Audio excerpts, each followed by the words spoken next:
ជំរាបសួរខ្ញុំឈ្មោះមុនឈីជាកសិកររស់នៅក្នុងភូមិសតេខេត្តដ៏មានជ័យខ្ញុំបានទិញអត្រាពើគូបតាពីក្រុមហ៊ុនវិជននេះតាំងពីខ្ញុំទៅដាំចន្ទីដំបូងដល់ថ្ងៃដល់បានប្រមូលផលហើយអត្រាពើនៅតែធន់ប្រើបានស្រួលដូចដើមត្រាក់ទ័រគូបតាក៏មិនមានតែមួយស៊េរីនេះដែរមានច្រើនស៊េរីដូចជា L518 MU M60 M62 មាន M7 M8 និង M9 វាមានច្រើនតែម្ដងមិនថាត្រាក់ទ័រយើងខូចនឹងកន្លែងណាក៏ជាងសេវាកម្មគេទៅផ្លាស់ឲ្យយើងដល់ទីកន្លែងដែរសម្រាប់គ្រឿងបន្លាស់វិញយើងអាចរកទិញងាយស្រួលបើដោយយើងខលទៅក្រុមហ៊ុនគេអាច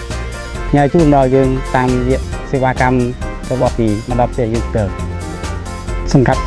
ត្រាក់ទ័រគូបតាគឺខ្ញុំជឿជាក់តែម្ដងខ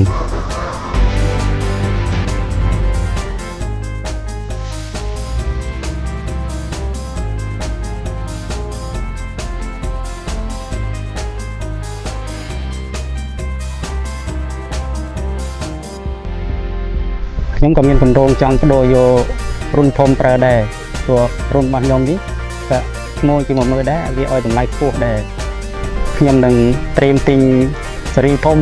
ឆាប់ខាងនោះពីគូបតាជាជំរឿនដ៏ល្អសម្រាប់កសិករ